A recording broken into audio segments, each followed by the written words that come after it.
እንደሆነ አንተ ምንም አደረክም እኔ ዋጋዋን ነው የምሰጣት። የምን ዋጋ ነው ደግሞ?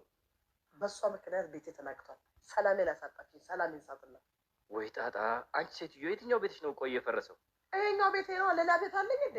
ያቺ ደግሞ ሰላቢ ጓደኛዋ ጠጋ ጠጋ እንደምትል አውቄያለሁ። መቼም በአሁኑ ሰዓት የሚታመን ሰው የለም። የታወቀ ነው። ይሄ ደግሞ ምን ነው ይፍቱ? ምንድን ነው የምታወሪው? ያው ያንን ችግሯን ለማውራት ነበር የምትጠጋኝ። ምንድን ነው የምታወሪው? አረ በስመ አብ በይ።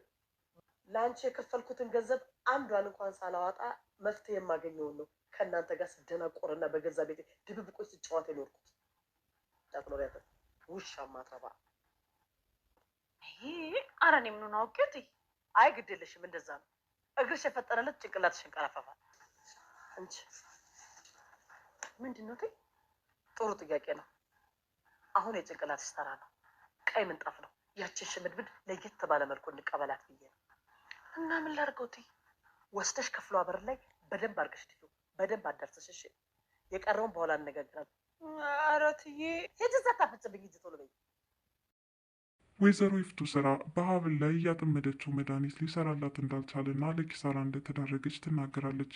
ሴትዮዋም እስካሁን ድረስ የምትሰጣቸው ሰዎች በእውነትም መርዙ እንደሚሰራና ከአልጋ ላይ እንዳልተነሱ ምላሹ ለወይዘሮ ይፍቱ ስራ ትነግራታለች።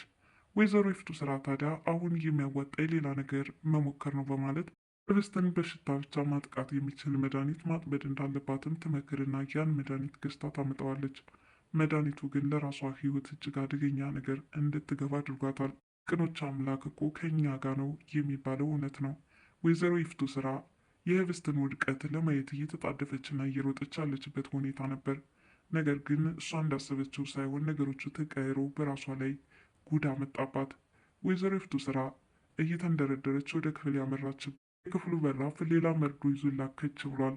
መነሳት አቅቷት ከመሬት ጋር እየተንገዳገደችና መሬት ስበት ህጉ ራሱ አትነሽ አላት ይመስላል። ልብሶቿ ከመሬቱ ጋር ተጣብቀው እንዴት ብዬ ትላለች።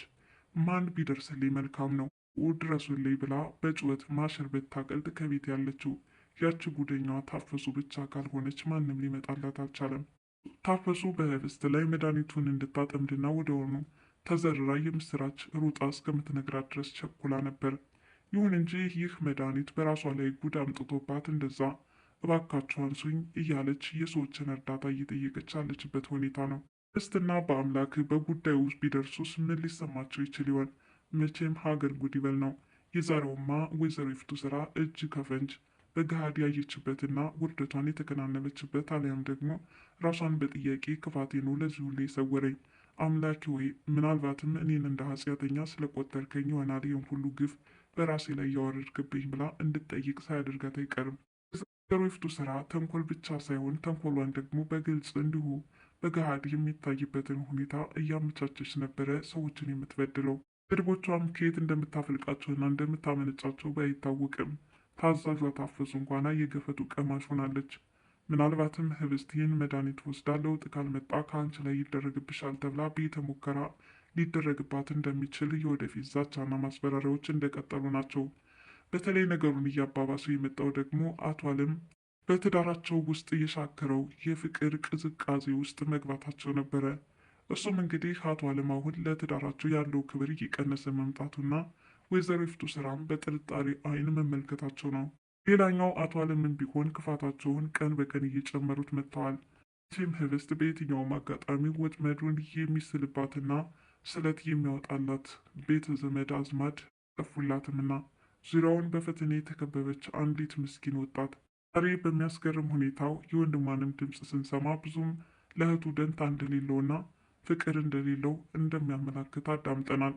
እሱም አቤኔዘር እህትህ ጥሩ ሁኔታ ላይ አይደለችም፣ ምናልባትም ብቅ ብለህ ብታያት መልካም ነው በማለት እሱ የሆነባትን ነገር በዝርዝር ለመናገር ቢፈልግም ያን ያህል ደንታ እንደሌለውና ከልጅነት ጀምሮ እስከ አስተዳደጋቸው ድረስ ምንም ለእህቱ ምንም እንደማይመስለውና አሁንም እንደፈለጉ ቢያደርጓት የማይጎረብጠው ሰው እንደሆነ በደንብ በግልጽ እየታወቀ ሆኗል ማለት ነው። በዚህ በኩል ህብስት በስነ ልቦና ሳትደራጅበት አልቀረችም። ምክንያቱም የናሆምን ጉዳይ ሲነግራት ብዙም አልደነቃትም። ወንድሜ ይህንን እንደሚል አልጠራጠርም። ከልጅነት ጀምሮ በተለይ ከእናቴ እያደረሰችበትን ባላውቅም ብዙ ጊዜ የሚያነሳቸው ወቀሳዎችና ነቀሳዎች ነው። እናም ለእኔ ምንም ደንታ የለውም። ዛሬ እንደፈለገ ያድርጓት ቢል መብቱ ነው ስትል ነበረ ህብስት በነገሩ ሳታዝንና ሳትናድድ የመለሰችለት። ሌላኛው በአቤኔዘርና በአምላክ አማካኝነት ፍጥጫው ቀጥሏል።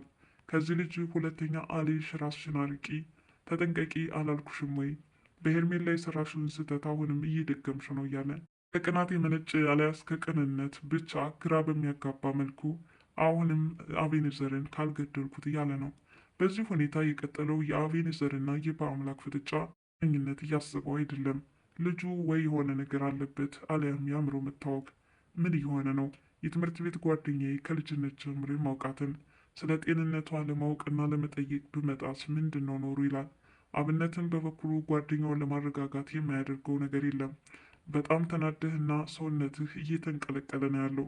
እናም ነገሩን ብታረጋጋው መልካም ነው በማለት አሁን እየመከረ ያለበት ሁኔታ ነው። አቶ አለም ደግሞ ህብስትን ለማጥቃት የፈለገውን አማራጭ ውሰድ በማለት ሁለት አማራጮች የቀረቡለት አብነት አይ ከመግደልማ ባገባት ይሻላል፣ በጣም በአለም ድንቅ የተባለ ውሳኔ ነው ለእኔ የነገሩኝ ሲልም አድናቆትን ችሮታል። ይህ አድናቆት ከልብ የመነጨ አልነበርም። እኔ የተሞላበት አቶ አለምን በስድብ ሸንቆጥ የሚያደርግ ነበር። አቶ አለም በነገሩ ግራ ተጋብተው አይናቸውን ፍጥጥ አድርገው ምን ማለት ነው ደግሞ? አይ ምን እላለሁኝ፣ በጣም የማደንቀዎት።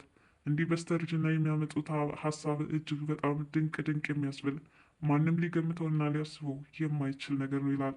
ሆኖም በዚህ መልኩ አብነትን ይፈጽምልኛል ብለው የሚያስቡት አቶ አለም አሁንም እንዲሁ በጨለመ መንገድ እየተጓዙ ነው። በዚህ ልክ ጭካኔውን የሰማው በአምላክ እንፍጠን አሁንም አብነትን የጨቀጭቀው ገብቷል። አብነትን በእርግጥ ህብስትን ላለማስነካት በየሄደችበት እየተከታተሉና ከዚህ ሰውዬ ክፉ የሆነ ተግባር እየተጠባበቋት ነው። ሆኖም መጪው ጊዜ ምን ሊሆን ይችላል በህብስት ላይ እጅግ አስፈሪ ቢሆንም የእነዚህ ልጆች ጥምረት ግን ህብስትን ከጉዳት ይታደጋታል። ሌላኛው ጉዳይ አሁን ታፈሱ ከአብነት ጋር ትኩረቷን እያደረገች መጥታለች። ያው ከዚህ በፊት በአምላኬን ወደዋለሁ ብላ ነበር። ነገር ግን በአምላክ በኩል ምንም አይነት ክፍተት ልታገኝ አልቻለችም። ስለዚህ አሁን ማድረግ ያለባት አብነትን እንዴት አድርጋ ወደ ራሷ በፍቅር ዓለም ታስኮበልለው ይሆን? ሪፍቱ ስራ ምን አይነት ተንኮላ ሲራ ይሆን በማለት በአምላክ ከስር ከስር ሲጠይቃት እሷም አዲስ ነገር እንዳላየችና እንዳልሰማች በሱ በኩል ግን አዲስ ነገር እንዲነግራት በመጠበቅ ያው አዲስ ነገር አብነቴን ማፍቀሬ ነው ብላ ሸንቆጥ አድርገዋለች።